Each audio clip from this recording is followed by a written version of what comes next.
सुप्रभात मेरे प्यारे बच्चों, कैसे हैं आप सभी। उम्मीद करती हूँ आप हर दिन कुछ नया ज़रूर सीख रहे होंगे।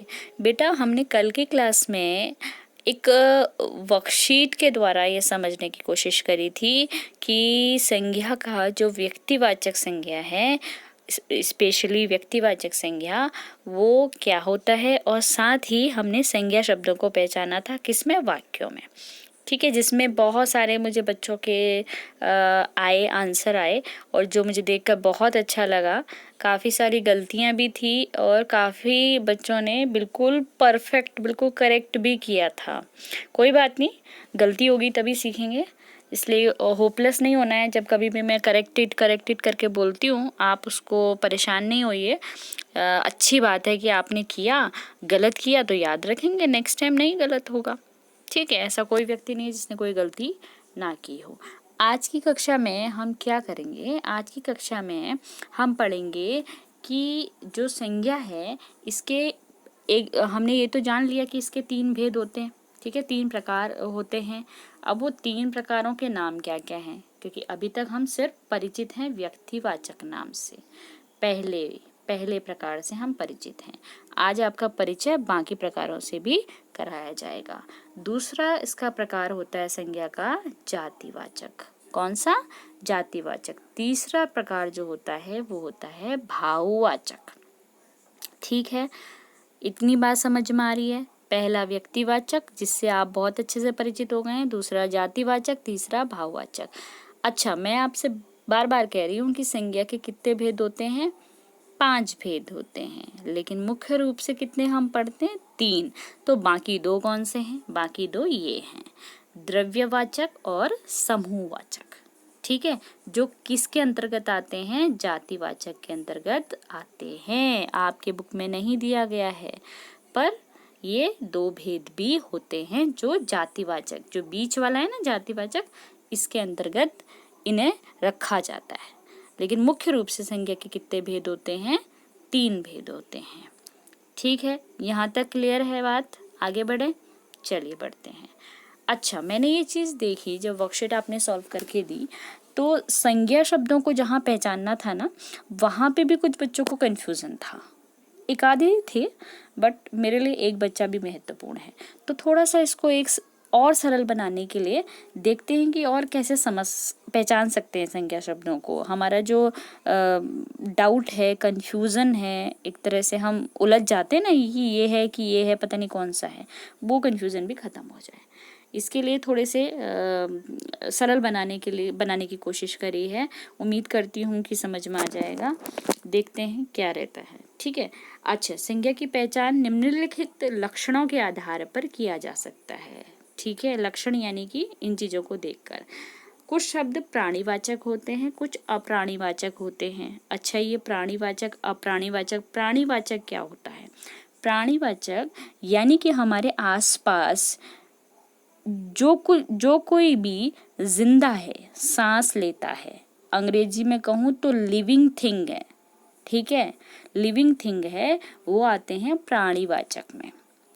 नाम तो हर किसी चीज़ का होता है, लेकिन जो जिंदा लोग हैं, जिंदा चीज़ें हैं हमारे आसपास, पेड़ पौधे, जानवर, कीड़े मकोड़े और हम, ठीक, तो वो सब किस में आते हैं?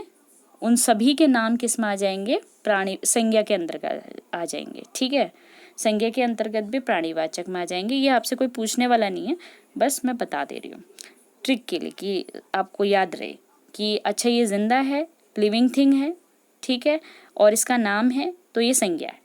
अच्छा, कुछ होते हैं अप्राणीवाचक, नॉन लिविंग थिंग्स, जिसे कहेंगे निर्जीव वस्तुएं, जिनका नाम है लेकिन वो निर्जीव हैं, बस नाम है, तो वो भी संज्ञा है। ठीक है, जिस तरह उदाहरण ये दिए हुए हैं, पढ़ लीजिएगा आप। अगला है, कुछ शब्द ऐसे हैं जिनकी गिनती की जा सकती है और कुछ ऐसे हैं जिनकी गिनती नहीं की जा सकती है। ठीक, तो जिनकी गिनती की जाती है, जैसे आदमी हम गिन सकते हैं, पुस्तक हम गिन सकते हैं, केलों को हम गिन सकते हैं, ऐसे और फल भी हैं जिन्हें हम गिन सकते हैं। तो वो फलों के नाम और ये पुस्तक शब्द, ये आदमी शब्द, ये सब भी क्या होगा? संज्ञा होगा। ठीक है, ऐसा कोई शब्द लिखा हो जिसको आप गिन पाओ, जिस भी शब्द के अंतर्गत आने वाली चीज़ों को हम गिन सकते हैं। अब आदमी के अंदर तो आदमी आएंगे ना, आदमी को गिन सकते हैं। पुस्तक के अंदर पुस्तकें आएंगी यानी किताबें आएंगी, किताबों को हम गिन सकते हैं। तो आपको देखना है कि जो शब्द आपके सामने लिखा हुआ है, क्या उसके अंदर आने वाली चीज़ों को हम गिन सकते हैं। अगर गिन सकते होंगे तो वो शब्द क्या हो जाएगा, संज्ञा शब्द हो जाएगा। क्या हो जाएगा, संज्ञा शब्द। दूसरा मैंने बताया कि अगणनीय, जिनको गिन नहीं सकते हैं लेकिन उनका नाम है, गिन नहीं सकते हैं लेकिन उनका नाम है, तो वो भी किस में आ जाते हैं, संज्ञा में आ जाते हैं। जैसे दूध है, हम गिन तो नहीं सकते हैं, है ना। हवा है, हम गिन नहीं सकते हैं। प्रेम है, हम गिन नहीं सकते हैं। इसी तरह और भाव हैं जिनको हम गिन नहीं सकते हैं लेकिन इनका नाम तो है, तो ये भी किस में आते हैं, संज्ञा शब्दों में आते हैं। अच्छा, कुछ शब्द बीच बीच में ऐसे लिखे होते हैं जैसे इसलिए, क्योंकि, तथा, मैं, हम, पर, करती है, रहा है। ये शब्द, ये सारे शब्द जो वाक्यों में लिखे जाते हैं वो शब्द संज्ञा शब्द नहीं होते हैं। ठीक है, कौन कौन से होते हैं, जिनमें जान होती है, जो जान होती है पर नाम है, जान होती है और साथ में नाम है, और जिनमें जान नहीं होती है, नॉन लिविंग है, उनका भी नाम है, वो भी संज्ञा शब्द हैं। जिनको गिना जा सकता है, जिसके अंदर आने वाली सारी चीज़ों को गिना जा सकता है, वो भी संज्ञा है, नाम वाली चीज़ें। और जिनको नहीं गिना जा सकता लेकिन नाम है उनका, तो वो भी संज्ञा के अंदर आते हैं। आप दोबारा अपनी वर्कशीट को देखिएगा और देखिएगा कि आपसे क्या गलती हुई है। ठीक है, चलिए, पहले व्यक्तिवाचक से तो आप बहुत भली भांति परिचित हो चुके हैं। दूसरा हम पढ़ते हैं जातिवाचक। इसके अंदर क्या आता है, ये बहुत सरल है। इसमें क्या है, देखो, संज्ञा की परिभाषा लगभग थोड़ा सा बदल गया है।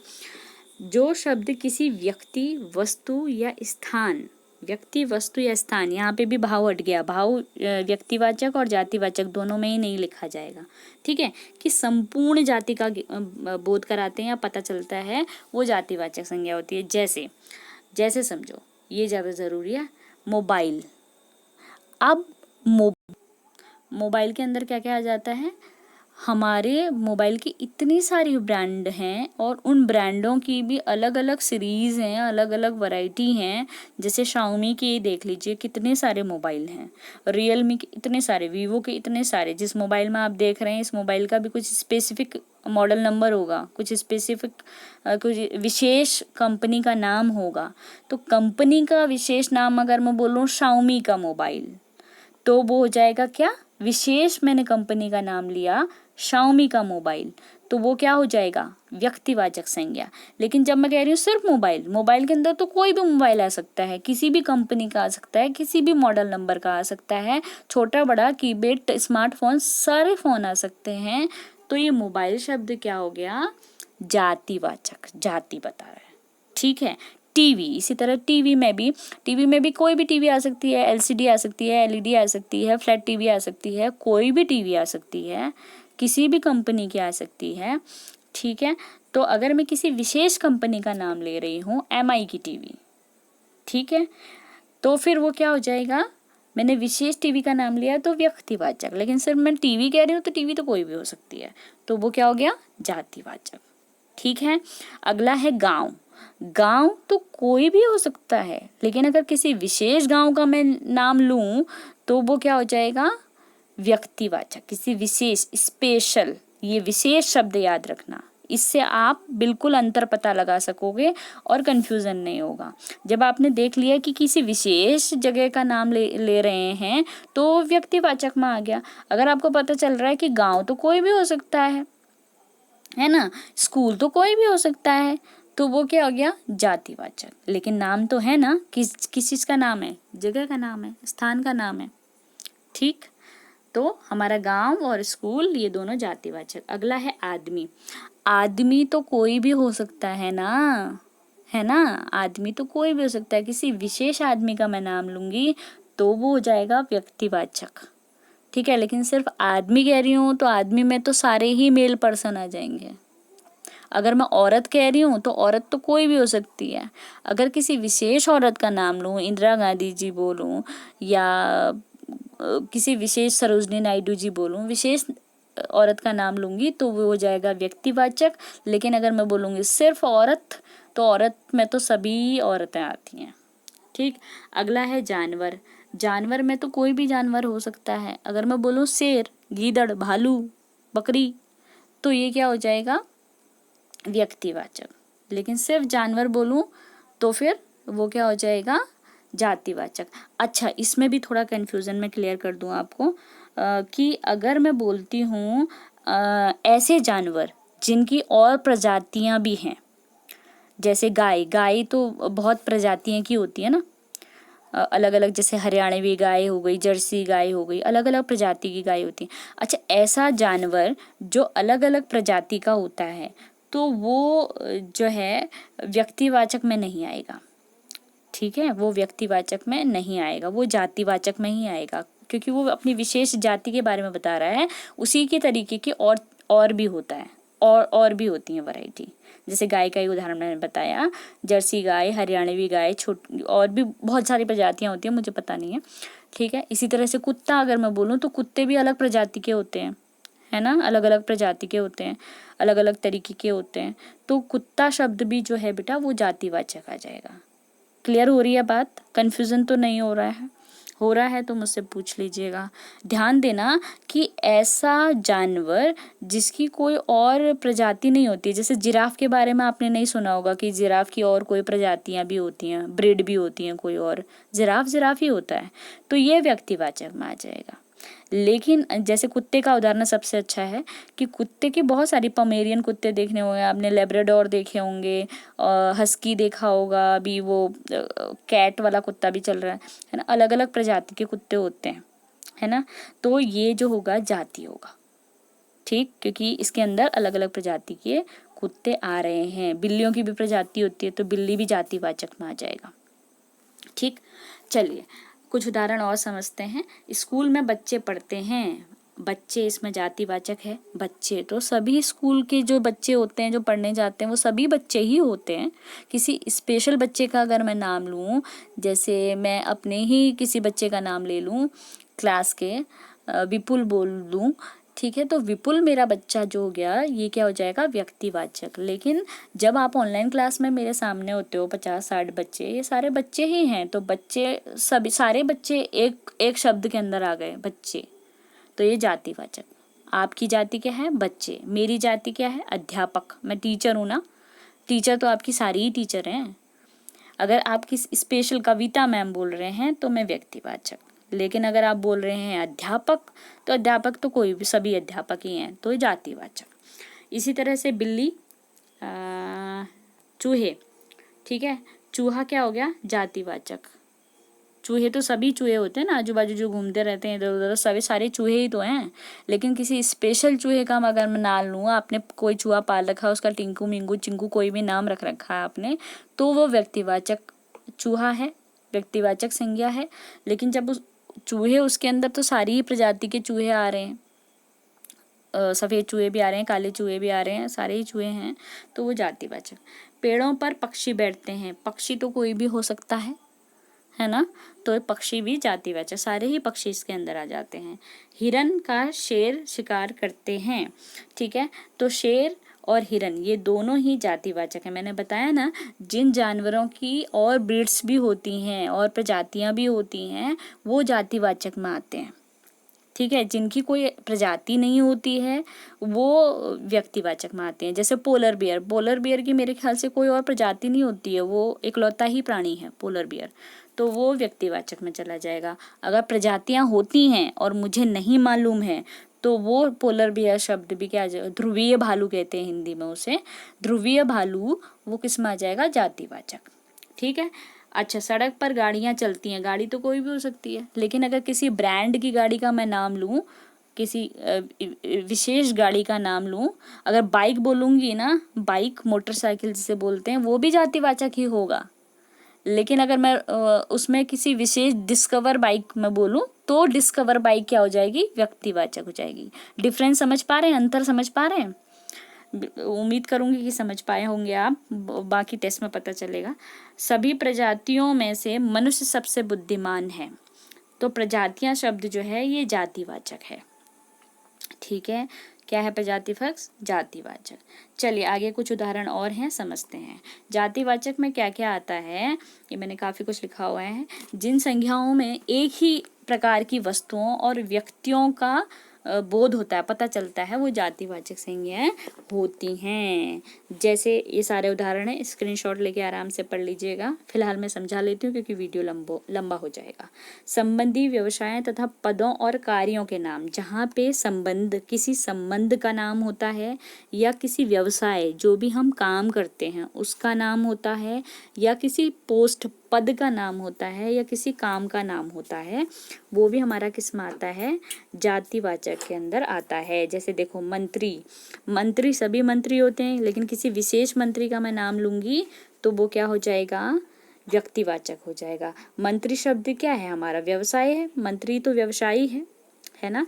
नहीं, व्यवसाय नहीं कहेंगे इसको, क्या कहेंगे बेटा? पद कहेंगे। क्या कहेंगे? मंत्री तो एक पद है। बहन, ये संबंध है, बहन भाई, ये सब भी क्या है? संज्ञा शब्द हैं। वापस वर्कशीट में देखना, आपने क्या कहीं पे भाई लिखा हुआ था उसको सर्कल किया है कि नहीं किया है, वो देख लेना आप। शिक्षक, ये भी एक पद है, ठीक है। अध्यापक लिखा होता तो भी पद होता। चोर, ये एक व्यवसाय है, चोरी करना व्यवसाय है। धोबी एक व्यवसाय है, ठीक है। तो ये क्या होता है? ये व्यवसाय नहीं कहेंगे, धोबी जो है ये कार्य है, कपड़े धोने का काम करना। तो ये जहाँ पे संबंधी होते हैं, व्यवसाय होते हैं, या पदों के नाम होते हैं, या कामों के नाम होते हैं, वो भी क्या होते हैं? जातिवाचक संज्ञा होते हैं। जहाँ पे पशु पक्षियों के नाम लिखे होते हैं, ये देखो, ये सारे की पशु पक्षी हैं जिनकी प्रजातियां होती हैं, ये सारे ही सारे क्या होते हैं? जातिवाचक संज्ञा होते हैं। वस्तुओं के नाम, जितनी भी वस्तुएं होती हैं वो सारी की सारी क्या हो जाती हैं? जातिवाचक संज्ञा। देखो, मेज के अंदर कोई भी मेज हो सकती है, किताब के अंदर कोई भी किताब हो सकती है, पेन के अंदर भांति भांति प्रकार की पेनें आप यूज़ करते होगे। किसी विशेष ब्रांड का नाम, अगर पेन का नाम लोगे आप तो वह व्यक्तिवाचक में जाएगा, वरना पेन जातिवाचक में। चारपाई, कोई भी चारपाई हो सकती है, किसी विशेष चारपाई का आप नाम, दीवान बेड अगर आप कहेंगे तो वो व्यक्तिवाचक में जाएगा, ठीक है। अगर सिर्फ चारपाई कहा आपने तो ये जातिवाचक। अलमारी, कोई भी अलमारी हो सकती है, किसी विशेष अलमारी का नाम लेंगे तो वे व्यक्तिवाचक। मकान, विशेष शब्द याद रखना, किसी विशेष मकान का नाम लोगे तो व्यक्तिवाचक, सिर्फ मकान बोल रहे हो तो कोई भी हो सकता है। मेरी ही लाइन आप ध्यान में रखना। प्राकृतिक तत्व, अच्छा प्राकृतिक तत्व कौन से होते हैं? जैसे तूफान, ये जातिवाचक है। बिजली, तूफानों के अलग अलग नाम दिए जाते हैं ना, ठीक है। बिजली, बिजली जो है, बिजली शब्द भी जातिवाचक है। भूकंप शब्द भी जातिवाचक है। ज्वालामुखी शब्द भी जातिवाचक है, और वर्षा शब्द भी जातिवाचक है। ये बहुत मोस्ट इम्पॉर्टेंट है, इसको ज़रूर याद रखना और इसको कॉपी में भी करना है। ये सारी ही स्लाइड्स का सारी ही स्लाइड्स तो नहीं, चलो मैं लास्ट में बताती हूँ, ये वाली स्लाइड तो करनी ही है। अच्छा, ये अब मैंने पिक ली है आपकी वर्कशीट का। अब आपको मैं इस वर्कशीट में मैंने पहले आपको दिया है कि व्यक्तिवाचक संज्ञा छांटिए, वो तो आपने छांट दी। मैंने नंबर भी लिखे थे कि 12 ही होंगे, इन सब में सिर्फ 12 होंगे। कुछ बच्चों ने 15 भी लिखे हैं, 15 लिखे हैं मतलब गलत है, ठीक है। अब इसमें मैं जातिवाचक संज्ञा ढूंढ के बताती हूँ आपको किस तरीके से। देखो, महेंद्र सिंह धोनी क्या है? क्रिकेटर है, और क्रिकेटर किसके अंदर आता है? खिलाड़ी है ना। तो खिलाड़ी क्या है? उसकी जाति है, ये जातिवाचक संज्ञा का शब्द है। महात्मा गांधी राजनेता हैं, राजनेता उस समय जवाहरलाल नेहरू जी भी थे, अंबेडकर जी भी थे, और भी कई सारे नेता थे प्रमुख राजनेता। राजनेता शब्द में बहुत सारे नेता उस समय के अभी के आ जाते हैं ना, तो ये जातिवाचक संज्ञा। महात्मा गांधी जो मैं छोड़ते जा रही हूँ ना, ये व्यक्तिवाचक है, और जिनमें सर्कल लगा रही हूँ वो जातिवाचक हैं, इनकी जाति बता रहा है। जगजीत सिंह क्या है? सिंगर हैं, गायक है ना, तो गायक तो कोई भी हो सकता है, तो गायक शब्द क्या हो गया? हमारी जाति बता रहा है, जातिवाचक शब्द। आमिर खान क्या है? अभिनेता है, एक्टर है ना, एक्टर तो कोई भी हो सकता है, तो अभिनेता शब्द क्या है? हमारा जातिवाचक है। प्रेमचंद्र क्या है? इनका नाम सुना है आपने? लेखक हैं, ठीक है, बहुत बड़े लेखक थे, तो लेखक तो कोई भी हो सकता है, ये भी जातिवाचक है। समाज सुधारक तो कोई भी हो सकता है, ये भी जातिवाचक है। हिमालय क्या है? पर्वत है, पर्वत तो कोई भी हो सकता है, कैलाश पर्वत भी तो पर्वत ही है ना। ठीक करते जाना अपनी कॉपी में जिन जिन बच्चों ने गलत किया हुआ है। हाँ, आगे की ताजमहल क्या है? इमारत है। इमारत तो कोई भी हो सकती है। इमारत जातिवाचक है। थॉमस एडिसन क्या थे? वैज्ञानिक थे, साइंटिस्ट थे, जिन्होंने किसका आविष्कार किया? बल्ब का आविष्कार किया। ठीक है, तो वैज्ञानिक तो और भी थे, वैज्ञानिक जातिवाचक है। पीटी उषा जी क्या हैं? भारत की प्रथम महिला उड़न परी इनको कहा जाता है। धाविका है, रेसर, दौड़ लगाती हैं, तो दौड़ लगाने वाले तो और भी हैं, हिमा दास भी तो धाविका हैं। इस तरह से और बहुत सारी लड़कियां हैं जो दौड़ती हैं। तो धाविका क्या है? जातिवाचक शब्द है। मैथिली शरण गुप्त जी कवि थे, तो कवि तो और भी हैं, है ना। तो कवि क्या हो गया? जातिवाचक हो गया। बाइबल पवित्र पुस्तक है, पवित्र पुस्तकें तो और भी हैं, अलग अलग धर्म में अलग अलग पवित्र पुस्तकें हैं, है ना। तो पुस्तक शब्द क्या हो गया? हमारा जातिवाचक हो गया। ठीक, हमारी जो हम पढ़ रहे हैं हिंदी, ये भी पुस्तक ही है। गंगा, अच्छा यहाँ पे पवित्र पुस्तक लिखा होता ना तो भी वो जातिवाचक ही होता। गंगा क्या है? नदी है, नदी तो और भी है, गंगा यमुना ब्रह्मपुत्र। ठीक है, आप समझ में आ गया? जिन जिन शब्दों में मैम ने सर्कल लगाया है, गोला लगाया है अभी, वो सब क्या है? जातिवाचक। इतना ध्यान दे देना कि ये जो शब्द लिखा हुआ है, क्या इस शब्द में और भी हो सकते हैं? राजनेता और भी हो सकते हैं। ठीक है, अब महात्मा गांधी जी कोई और हो सकते हैं? दूसरे महात्मा गांधी भी हो सकते हैं क्या? हो सकते हैं? नहीं हो सकते ना। तो जो नहीं हो सकते हैं, जो विशेष हैं, वो क्या हैं? व्यक्तिवाचक हैं। बेटा आपका जैसा भी कोई और नहीं हो सकता, आप भी बहुत विशेष हो, आपका नाम बहुत विशेष है, इसलिए आप भी क्या हो? व्यक्तिवाचक हो। ठीक है, चलिए आगे बढ़ते हैं। आप समझते हैं भाववाचक संज्ञा। भाववाचक संज्ञा में क्या होता है? जब किसी भी चीज का या पदार्थ या किसी चीज की अवस्था बताई जाती है, दशा बताई जाती है, भाव बताया जाता है, वो क्या होता है? क्या प्रकट हो रहा होता है? कोई ना कोई भाव प्रकट हो रहा होता है। अच्छा, आपके बुक में गुण भी लिखा हुआ है, दोष भी लिखा हुआ है। ये गुण और दोष ये विशेषण में भी आते हैं। ठीक है, तो ये आपको कन्फ्यूजन करेंगे, इसलिए इन दो चीज़ों को मैं विशेषण में ही समझाऊंगी, यहाँ मैं फिलहाल छोड़ दे रही हूँ।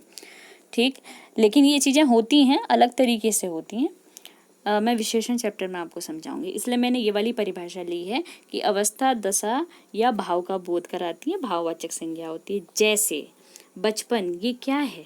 आपकी अवस्था है। किस अवस्था में है आप अभी? बचपन में है ना।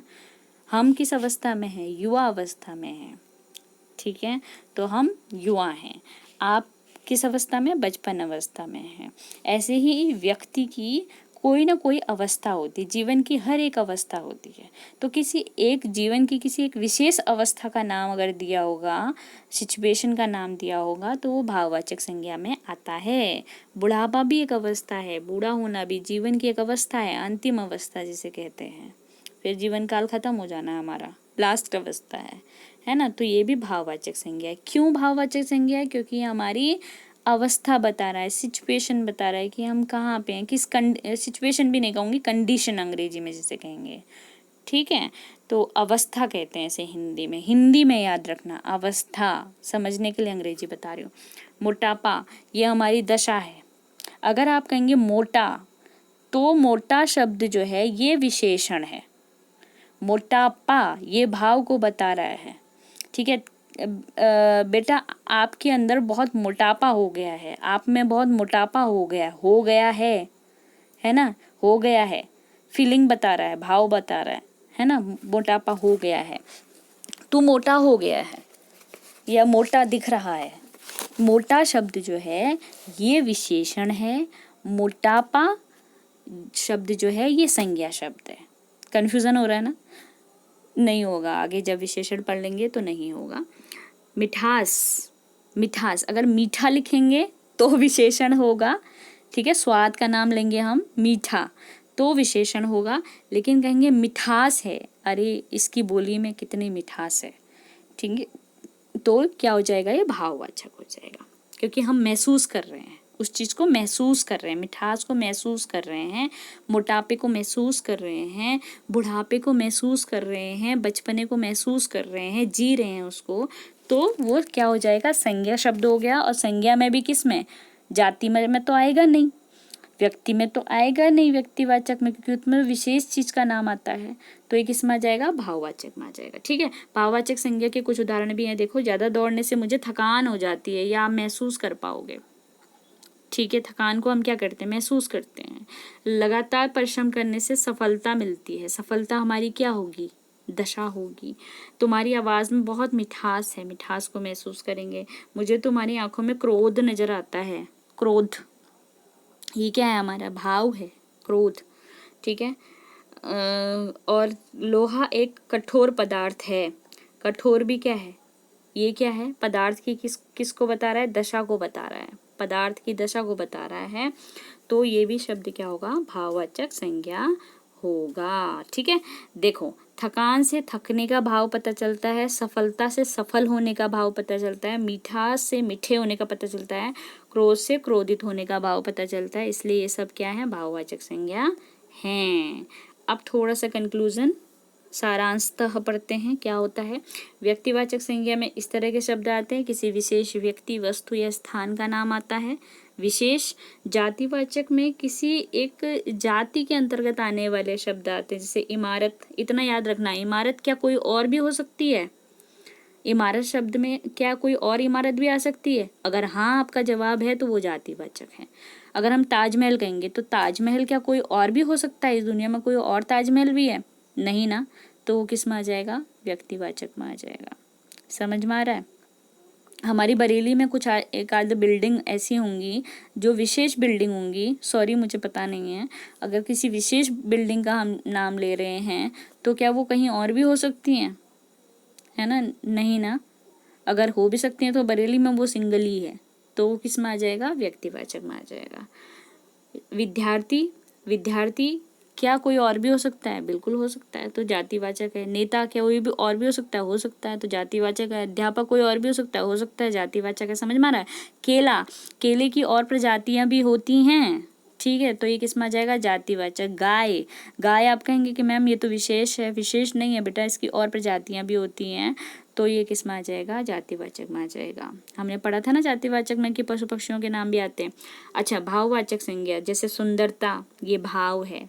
सुंदर शब्द अगर मैं बोलूं तो ये विशेषण है, सुंदरता भाववाचक संज्ञा है। दया भाव है हमारा, क्रोध भाव है हमारा, बुढ़ापा अवस्था है हमारी, बचपना अवस्था है हमारी, ठीक है, तो ये क्या हो जाएगा, भाववाचक संज्ञा हो जाएंगे। क्या हो जाएंगे बच्चा, भाववाचक संज्ञा हो जाएगा। ये वीडियो थोड़ा सा लंबा है बेटा, लेकिन टॉपिक ही इतना इम्पोर्टेंट है कि आप आगे जाके कॉम्पिटिटिव एग्जाम में भी आपके काम आएगा, इसलिए समझाना बहुत ज़रूरी है।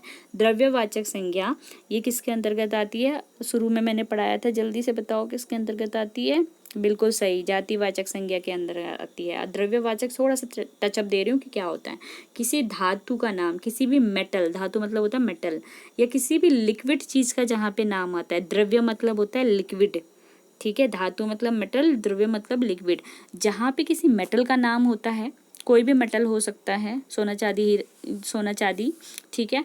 द्रव्य कोई भी द्रव्य पदार्थ हो सकता है, तेल है, पानी है, तो उन सब का नाम किस में आता है, संज्ञा। कोयला, पानी, तेल। अब देखना कि कल जो मैंने वर्कशीट भेजी थी, क्या उसमें कहीं पानी लिखा हुआ है और आपने सर्कल नहीं किया है तो उसको सर्कल कर लेना। समझ में आ गया द्रव्यवाचक में क्या होता है। ये जातिवाचक के अंतर्गत आता है। अगर द्रव्यवाचक ऑप्शन में है तो द्रव्यवाचक लिखोगे, वरना ये जातिवाचक ही होगा। जैसे आपसे पूछा जाए कोयला शब्द संज्ञा का कौन सा उदाहरण है, कौन से प्रकार का उदाहरण, तो आप लिखेंगे जातिवाचक, ठीक है। अगर आपके वहाँ पे लिखा हुआ है द्रव्यवाचक तो आप द्रव्यवाचक में टिक लगेंगे। हालांकि अभी नहीं, ये आई थिंक नेक्स्ट क्लास 6 में आपका होगा। द्रव्यवाचक संज्ञा के उदाहरण, सोना, तेल, दाल, दाल भी एक पदार्थ का नाम है, चांदी, लोहा और ताकत, ठीक है, ये सब क्या हो गया, किसके अंतर्गत आते हैं, द्रव्यवाचक संज्ञा के अंतर्गत आते हैं। अगला है समुदायवाचक संज्ञा या समूहवाचक संज्ञा। ये भी किस में आता है, जातिवाचक में आता है, जिसमें किसी समूह का पता चलता है। किसी समूह मतलब ग्रुप, संगठन, ग्रुप का पता चलता है। सेना, सेना में तो तीनों ही सेनाएं आती हैं, है ना, तीनों सेना में आने वाले व्यक्ति, तो ये समूह बता रहा है, ग्रुप बता रहा है। भीड़ ग्रुप बता रही है, परिवार ग्रुप बता रहा है, झुंड, सभा, इन सब में बहुत सारे लोग होते हैं, समूह होता है, ग्रुप होता है। तो ऐसे शब्द क्या होते हैं, संज्ञा शब्द होते हैं। और संज्ञा शब्दों में भी कौन सा भेद होता है, जातिवाचक होता है, ठीक है। चलिए आगे बढ़ते हैं जल्दी से। संज्ञा नाउन के भाववाचक शब्दों का निर्माण। अच्छा, इसमें क्या है, संज्ञा की जगह क्या लिखेंगे हम कि इसमें पुरुष जातिवाचक संज्ञा से किस में बदल देना है, इसको भाववाचक में बदलना है, जातिवाचक से भाववाचक में बदलना है। ठीक है, आप बुक में देखिएगा, आपका पहला ही ऑप्शन है जातिवाचक संज्ञा से। इस तरफ जो है ये जातिवाचक संज्ञा शब्द हैं। ठीक, देखो, पुरुष, नारी, बालक, मित्र, दास, क्षत्रिय, पशु, बंधु, सती, पंडित, ये सारे के सारे भी संज्ञा शब्द हैं, लेकिन कौन से, जातिवाचक, इसके अंतर्गत ये लोग आते हैं। लेकिन इनको भाववाचक में बदलना है तो कौन से शब्द आ जाएंगे, पुरुष का आ जाएगा पुरुषत्व, नारी का आ जाएगा नारीत्व, बालकत्व, मित्रता, दासत्व, क्षत्रिय, क्षत्रित्व, पशुत्व, बंधुत्व, सतीत्व, पंडित्व, पांडित्य, ये सारे क्या हैं, ये सारे के इधर साइड वाले शब्द क्या हो गए, भाववाचक। ये सारे भाववाचक संज्ञा शब्द हैं, इस तरफ जातिवाचक संज्ञा शब्द हैं। जातिवाचक से भाववाचक में हमने बदल दिया। अगला है विशेषण से भाववाचक शब्दों में बदलना। अच्छा, इस तरफ जितने भी शब्द हैं ये संज्ञा शब्द नहीं हैं, ये विशेषण शब्द हैं। जो आगे पाठ आने वाला है हमारा उसमें पढ़ने वाले हम, ये भी विकारी शब्द ही होते हैं विशेषण शब्द। ठीक है, इसमें भी बदलाव होता है। अच्छा, विशेषण शब्द से हम संज्ञा शब्दों में बदलेंगे, ये सारे संज्ञा शब्द हैं। सुंदर अगर होगा तो वो विशेषण होगा, अगर सुंदरता होगा तो भाववाचक संज्ञा। वीर का वीरता, मीठा का मिठास, निर्बल का निर्बलता, मधुर का मधुरता, प्रवीण का प्रवीणता, सफल का सफलता, चतुर का चातुर्य। यानी कि पूरा नहीं पढ़ूंगे मैं, इधर साइड जितने भी शब्द ये लिखे हुए हैं ये सारे हैं विशेषण, और इस तरफ जितने भी लिखे हुए हैं ये हैं हमारे भाववाचक संज्ञा शब्द। ठीक है बच्चा, भाववाचक संज्ञा शब्दों को संज्ञा शब्दों में बदलते कैसे हैं, ये प्रत्यय लगा के बदलते हैं। यानी कि शब्द के लास्ट में कोई एक नया शब्द जोड़ देते हैं। जैसे सुंदर में ता जोड़ दिया तो सुंदरता बन गया, तो ये संज्ञा शब्द हो गया। वीर में ता जोड़ दिया तो ये वीरता बन गया, इसे बोलते हैं प्रत्यय, शब्द के पीछे लगता है ये। ठीक है, प्रत्यय लगने से जो विशेषण शब्द हैं, क्रिया शब्द हैं और अव्यय शब्द हैं या जातिवाचक संज्ञा शब्दों को भाववाचक संज्ञा शब्दों में बदल दिया जाता है। ठीक है, किस में बदल दिया जाता है, भाववाचक शब्दों में बदल दिया जाता है। क्या लगाकर, प्रत्यय लगाकर, शब्द के लास्ट में कुछ न कुछ प्रत्यय लगता है।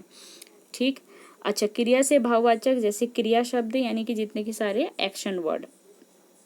अस्ति मतलब होता है अस्तित्व, ये संस्कृत का प्रत्यय शब्द है, सॉरी तत्सम शब्द है ये। ठीक है, इसका अस्तित्व बन गया। उड़ना, ये भी एक एक्शन वर्ड है, क्रिया शब्द है। उड़ान, ये भाववाचक, ये सारे संज्ञा शब्द हैं, भाववाचक संज्ञा शब्द इस तरफ। ठीक, स्क्रीनशॉट लेके एक बार पढ़ लीजिएगा, नहीं समझ में आया पूछ लीजिएगा। अब इस तरफ के जितने भी हैं ये हैं सर्वनाम शब्द, ये भी हम पढ़ेंगे। ये भी क्या होते हैं, विकारी शब्द होते हैं, प्रयोग के आधार पर लिखे जाते हैं। सर्वनाम शब्द, सर्वनाम शब्द कैसे होते हैं, क्या होते हैं, कितने प्रकार के होते हैं, ये उस पाठ में पढ़ेंगे। फिलहाल ये समझ लीजिए कि सर्वनाम शब्द इस तरफ हैं, संज्ञा शब्दों के स्थान पर प्रयोग किए जाते हैं। अपना, निज, सर्व, पराया। अपना का अपनत्व, देखो सब में तो प्रत्यय लगा हुआ है, इसमें भी तो प्रत्यय पीछे कुछ एक शब्द लग जाता है तो ये भाववाचक संज्ञा में बदल जाता है। ठीक है, इस तरफ के जितने भी हैं ये सब भाववाचक संज्ञा है, इस तरफ के जितने भी ये हैं ये सर्वनाम है, ये संज्ञा शब्द नहीं है। ठीक है, चलिए, ये वीडियो काफ़ी लंबा हो गया है, बहुत लंबा हो गया है, लेकिन उम्मीद करती हूँ कि इस पाठ को आप बहुत अच्छे से समझ पाए होंगे। अब मैं आपको एक बार जल्दी से बता देती हूँ कि कॉपी में क्या क्या करना है। ठीक है, स्क्रीनशॉट लेके आप रख लीजिएगा। सबसे पहले तो आपने संज्ञा की परिभाषा लिखी ली है। इस तरह का अगर फ्लो चार्ट नहीं बनाया है तो ये फ्लो चार्ट बनाना है आपको, यही वाला। अगर बना लिया है तो ये वाला करेक्शन आप कर लीजिएगा, ये द्रव्य और समूह वाला ऐड कर लीजिएगा, करेक्शन नहीं कहेंगे, ऐड कर लेना। एक ये स्लाइड का काम करना है, एक ये वाला काम करना है, दूसरी स्लाइड ये है आपकी। ठीक है, ये तो रहने दीजिए आप। तीसरी स्लाइड ये लिखनी है आपको, ये बहुत इम्पोर्टेंट है।